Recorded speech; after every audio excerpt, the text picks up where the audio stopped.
Digital पाठशाला। वृषभ सेन की कथा।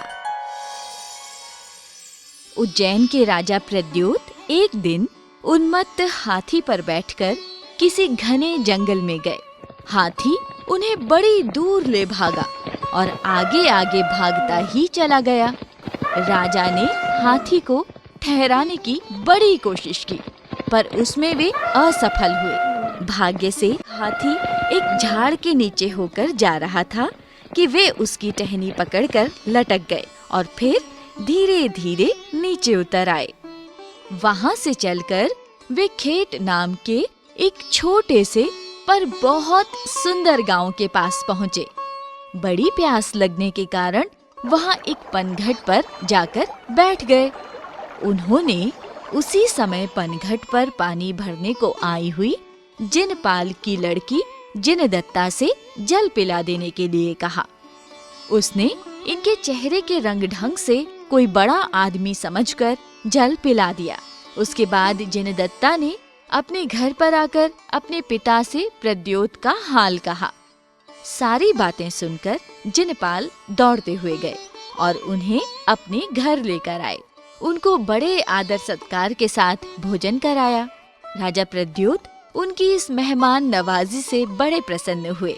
उन्होंने जिनपाल को अपना सब परिचय दिया। जिनपाल ने ऐसी महान अतिथि द्वारा अपना घर पवित्र होने से अपने को बड़ा भाग्यशाली माना। वे कुछ दिन वहां और ठहरे। इतने में उनके सब नौकर भी उन्हें लेने के लिए आ गए। राजा प्रद्योत अपने शहर जाने को तैयार हुए, लेकिन राजा प्रद्योत ने जिनदत्ता को जब से देखा था तब से ही उनका उस पर प्रेम हो गया था और इसी से जिनपाल की सम्मति पाकर उन्होंने उसके साथ ब्याह भी कर लिया। दोनों नवदंपति सुख के साथ अपने राज्य में आ गए। राजा प्रद्योत ने जिनदत्ता को अपनी पट्टरानी का सम्मान दिया। कुछ दिनों बाद उनके एक पुत्र हुआ। जिस दिन पुत्र होने वाला था उसी रात को राजा प्रद्योत ने सपने में एक सफेद बैल को देखा था। इसलिए पुत्र का नाम भी उन्होंने वृषभ सेन रख दिया। पुत्र लाभ होने के बाद राजा की प्रवृत्ति धर्म कार्यों में अधिक बढ़ गई। वे प्रतिदिन पूजा पाठ, दान आदि पवित्र कार्यों को बड़ी श्रद्धा भक्ति के साथ करने लगे। इसी तरह सुख के साथ 8 बरस बीत गए। जब वृषभ सेन कुछ होशियार हुआ तब एक दिन राजा ने उससे कहा, बेटा, अब तुम अपने इस राज्य भार को संभालो। मैं अब जिन भगवान के उपदेश किए पवित्र तप को ग्रहण करता हूँ, वही शांति प्राप्ति का कारण है। पिताजी, आप तप क्यों ग्रहण कर रहे हैं? क्या मोक्ष प्राप्ति राज्य करते हुए नहीं हो सकती? हाँ बेटा, बिना तप किए मोक्ष प्राप्त नहीं होता। जिनेंद्र भगवान ने मोक्ष का कारण एकमात्र तप बताया है, इसलिए आत्महित करने वालों को उसका ग्रहण करना अत्यंत ही आवश्यक है। पिताजी, यदि यह बात है तो फिर मैं ही इस दुख के कारण राज्य को लेकर क्या करूंगा? कृपा कर यह भार मुझ पर न रखिए। राजा ने वृषभ सेन को बहुत समझाया, पर तप छोड़कर राज्य ग्रहण करने की बात उसे बिल्कुल समझ न आई। अंत में राजा लाचार होकर अपने भतीजे को राज्यभार सौंपकर स्वयं पुत्र के साथ जिन दीक्षा लेकर गए।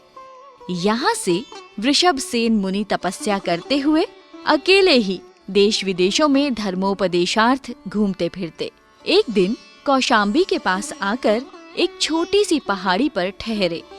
समय गर्मी का था। बड़ी तेज धूप पड़ती थी। मुनिराज एक पवित्र शिला पर कभी बैठकर तो कभी खड़े होकर कड़ी धूप में योग साधना करते थे।